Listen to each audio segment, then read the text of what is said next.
start barking like they did, then they've got to send something there. And then if they actually see the bear, they'll go nuts and just be nonstop barking.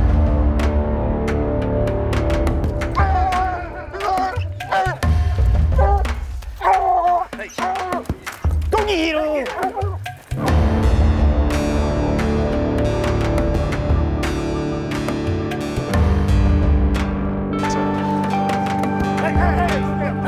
Get up there!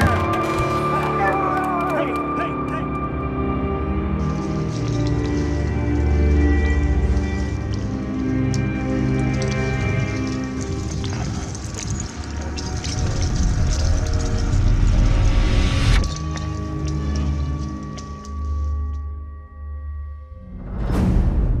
4 a.m. Going on about 4 hours of sleep. Last time I went on a mountain lion hunt was my sophomore year of high school. It's like I wanted to relive that opportunity, that giant cat in the tree with dogs barking.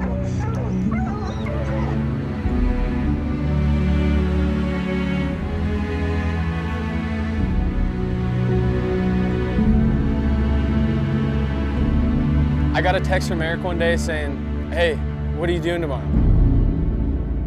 I was so excited to go on that. I've never seen a mountain lion, you know, other than on the wall. I've never seen any landscape quite like this. Just the rock formations and these steep, rugged canyons.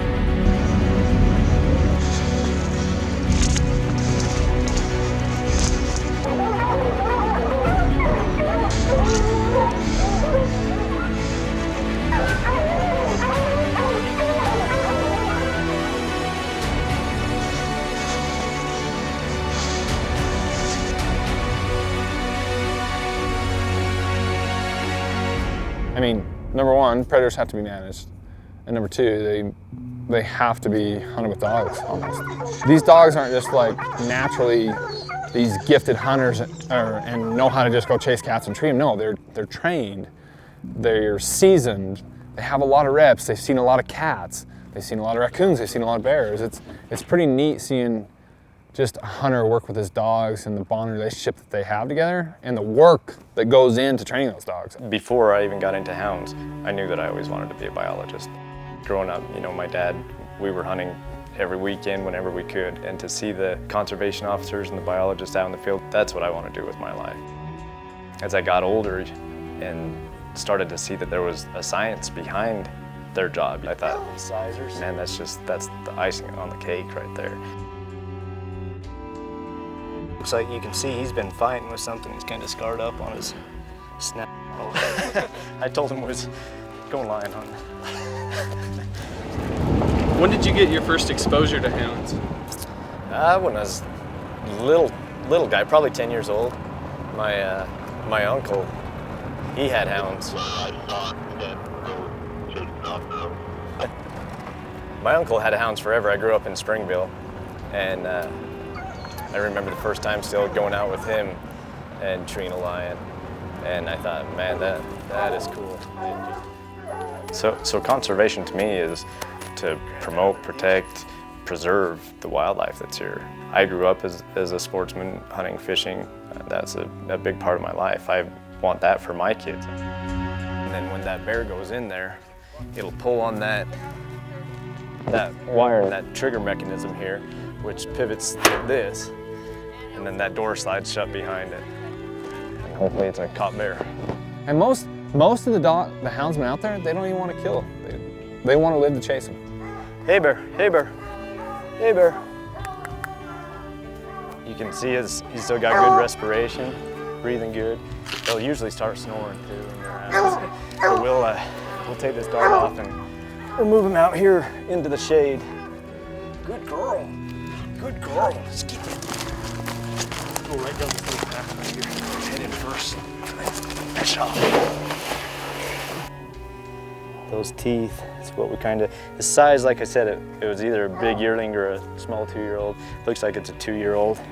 Starting to get, its teeth are growing in, especially these canines all the way. Not a lot of wear on those incisors.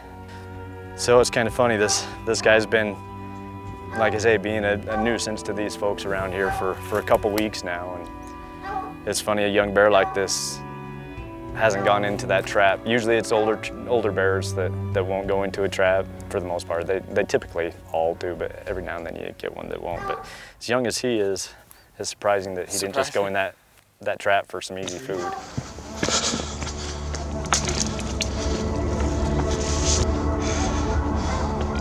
You excited? Yeah.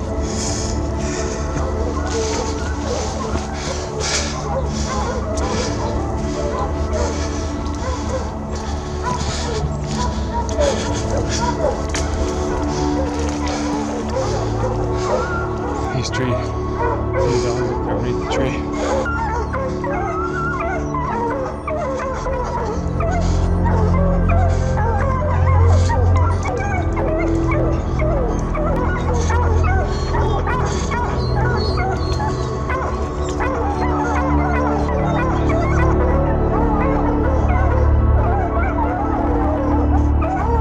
He's going up.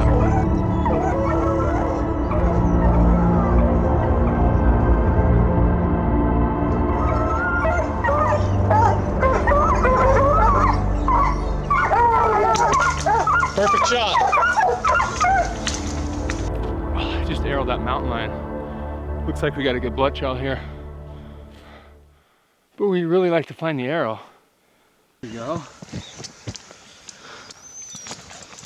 How's that for a shot? Perfect. It's a nice lion. It is a nice line.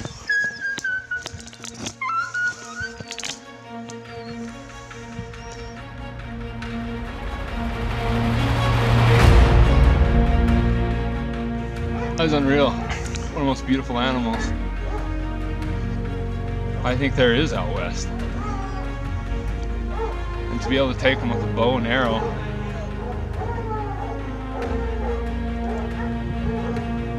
is pretty amazing.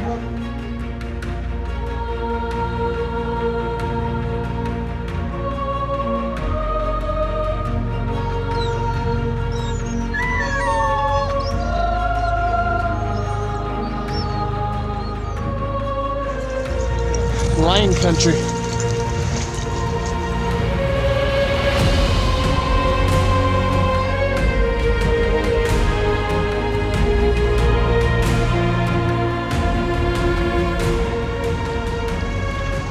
Incredible. At least to be able to do something like that with these dogs. It was kind of last minute. Aaron and I didn't think in a million years that we'd be driving east, and that morning we'd be driving back with a big cat. We're like, oh, this will be fun. We'll see if we can cut some tracks. We came on with a mountain lion.